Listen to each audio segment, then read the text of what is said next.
Yeah. And so since we're talking about casting, let's talk about miscasts situations. How do you deal with that? What if there is a mistake in casting? Right. Well, I've never been in a position where something isn't fixable. You know, if you know, as a director, and I do a lot of work with playwrights, and so of course their input in casting is very important, because when a playwright feels very passionately about casting a certain actor for a role, that's information that may not be in the script but is clearly in their head. So of course I'm going to listen to them. And there have been moments when a playwright have wanted an actor that I haven't been 100% on board with, but then what I've come to realize is this actor is going to add something to this process, and they're going to mix things up, and ultimately it might destroy whatever I thought this product was going to be, but the product is the end of it. We have to get there. So what's this actor going to add to the process? Okay. I have yet to ever be in a situation where it's not something that can add to the process, that the personality is going to be a problem and not an opportunity.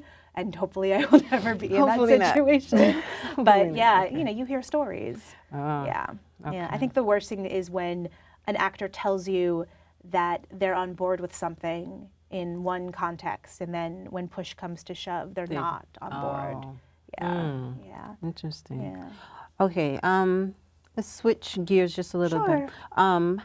What is it that, tell me what the duties are of a director in general, and then okay, so I like to split this up in terms of process and product. Okay. So in terms of process, I feel like a director's role, other than understanding the script and analyzing the script and having an opinion, a director's job is to try to get as much mind, as much brain power in the room as possible. Okay. Your actors, your designers, your tech, you know, your stage manager, and then the scariest part is to actually trust the brains in the room, because it's very easy to surround yourself with smart people as long as you listen to them. Right.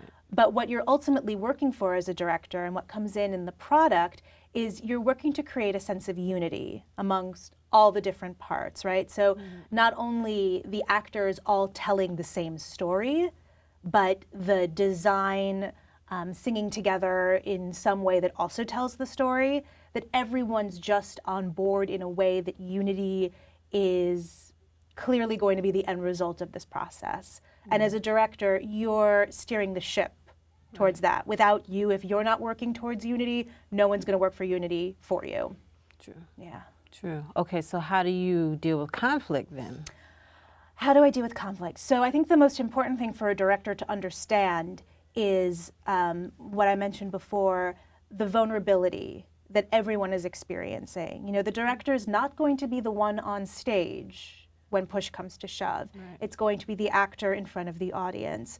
So the actor may believe completely in what they're doing, but they might have this moment of shakiness and they're feeling vulnerable, and the way that they deal with that is, you know, to cause a little bit of conflict. And it's the same thing with the designers. The designers, it's going to be their name on it.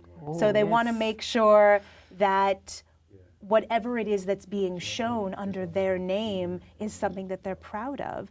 So just understanding that everyone is doing the best they can with all of the emotions and all of the pressure that go along with making something live that can't be corrected later, that allows you a certain amount of empathy to sort of step back and realize whatever the conflict is about, it's probably about something other than what it seems to be about. So can you put your ego aside, can you have the clarity of vision, and can you take the time to sort of get at soothing whatever is making the actor, the designer, the whoever feel vulnerable? Because if you can make them feel confident in that moment, build that up, back up in them, then you can find a lot of conflict is avoidable. And when it's not avoidable, everyone takes a deep breath. Let's decide to, I love the phrase, let's table this until we go on a break in 10 minutes, and then we can talk about it then.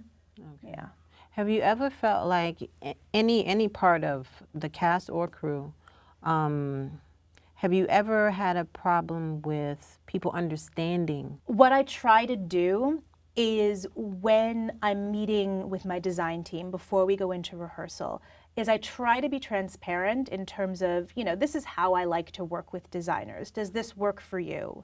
I ask them that in theory, and I get their feedback. Okay. And then, for me, I might bring in a picture of a painting or a piece of art that I think speaks to the mood or the tone of this piece that I'm trying to create. And so I say, okay, this is something that's really worked for me. What do you see in this? How do you think this contribute? Was this your take on the mood and tone when you read the play?